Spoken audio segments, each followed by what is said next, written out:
What's up guys, it's Rolls here, and in today's video I'm going to be going over some of the pros and cons of No Man's Sky. Yeah, I'm sure you guys have heard about all the issues and stuff like that regarding the multiplayer and whatever else the developer has promised, Sean Murray. So yeah, I just want to go over some of the stuff that I found to actually stand out in the game and perhaps help you guys make a decision whether or not you want to purchase this game and whether or not it's right for you. So yeah guys, if you enjoyed this video, then a thumbs up is always appreciated, and if you're keen to see more, hit that subscribe button. Let's get started. Before I run through these pros and cons, I just want to say that this is obviously going to be biased towards my preferences, so just keep that in mind as we go through this list. So yeah, let's start with the cons first, because I like to have my vegetables before my dessert. So yeah, let's start with the cons and then we'll go into the pros. So I think one of the biggest letdowns with this game is that the multiplayer issue. I'm sure you guys have heard that two players actually met during the initial release of the game and they couldn't see each other. So yeah, that was a big issue, and it looks like the multiplayer is just going to be limited to the naming of the planets and the species and the plants.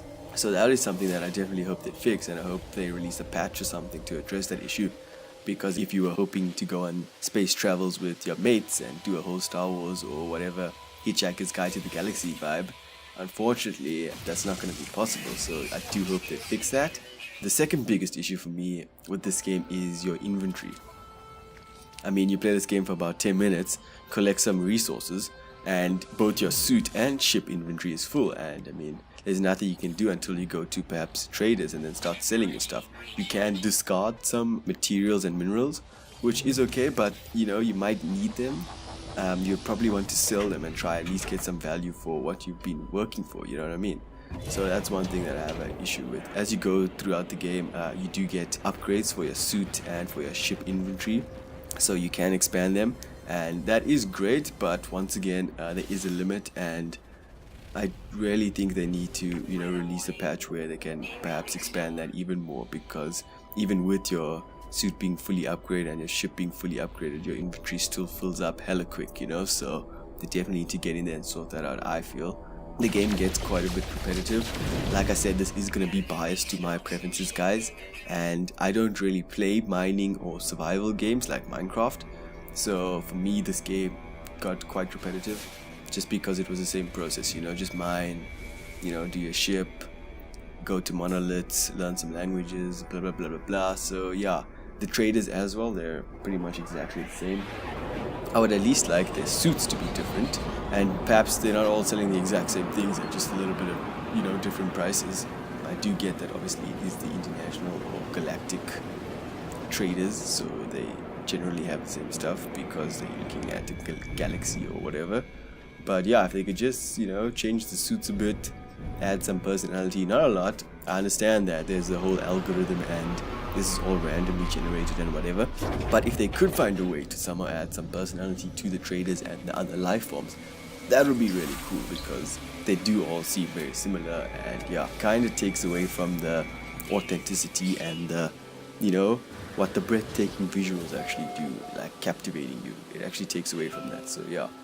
Also, the survival in the beginning of the game is quite difficult, just because most of the time you're just mining just so you can replenish your suit, air levels or cold resistance levels or temperature levels or whatever, or you need to recharge your blaster or your thrusters or whatever. Most of the time, especially in the beginning, that's all you're going to be doing. You're not really going to be exploring and stuff, because your suit is going to run out so quickly, and because you haven't upgraded your blaster yet or your suit or your ship, and it's quite repetitive and it could annoy some people. So just keep that in mind. But I think once you get past that and upgrade your thrusters and your sprinting ability and how fast you can mine and stuff like that, it becomes a lot easier. So yeah, just stick through it in the beginning and you'll get through it. But like I said, for me that it was kind of annoying.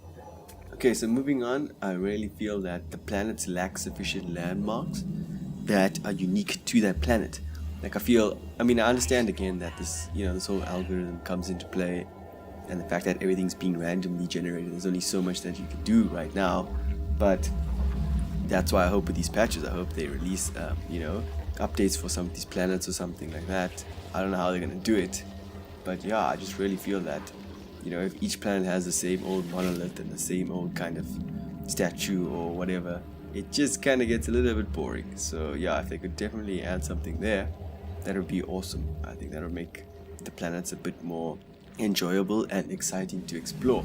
It will definitely add to the uniqueness of that planet, and even perhaps, the culture and the races on that planet and what they go through and the languages that you learn, that could definitely be something.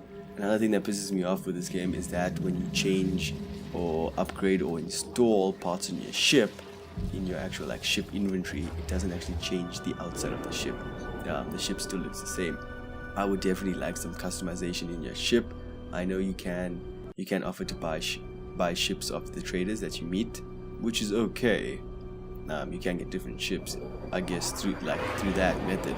But if you could customize your ship in terms of color, perhaps even put on some wraps or whatever, that would be really awesome. If you could change your ship visually on the outside, and then if they did have a multiplayer patch, when you guys fly together, like your crew flies together, that would look really sweet. I think that's something they can look into.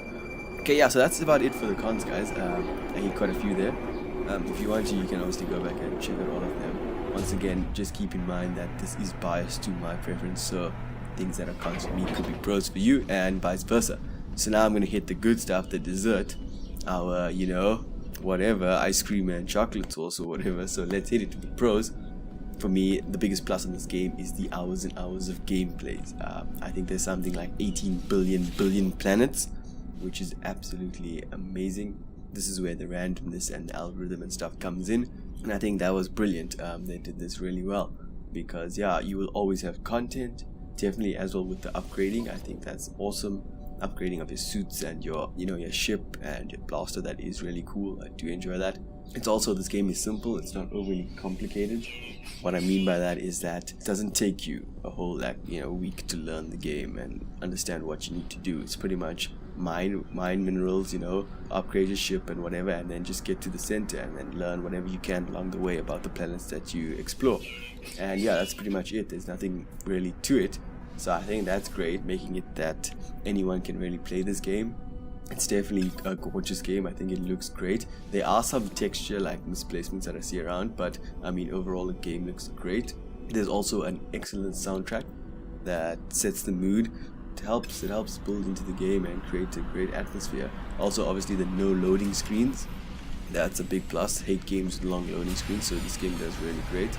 And then one of, I think, perhaps the best things about this game, and I think it's also overlooked, is just the power to name planets and creatures and plants and wildlife. I think that in itself is so amazing. The fact that you can upload your discoveries, and if someone comes by perhaps onto that planet and sees what you've done, it's actually your whole planet, your species, your plants and stuff like that. I think it's amazing. It's definitely awesome. You can literally name it after whatever you want. I'm sure some people are going to have fun with it. I know mine, I've tried to be creative.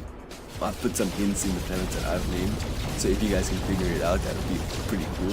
Try and figure it out. It is to do with the order of the planets that I've discovered.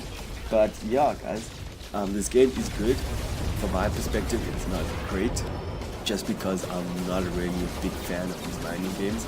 I did get it because I thought the exploration was going to be amazing, and it is pretty amazing, but the repetitive nature of these mining games is just not for me, and I knew that it was a mining game, I didn't think it was going to be so heavy on me though. I thought I was going to enjoy it a bit more than I currently am, but who knows, I'll keep playing and maybe I'll get more into it. But yeah, guys, that's about it for this episode. If you have any questions, feel free to ask them down in the comments. And yeah, this is No Man's Sky. Apparently there's big things coming in the patches and in the updates, so that's going to be awesome, guys. I wouldn't cross this game off your list just yet. It does have quite a few cons.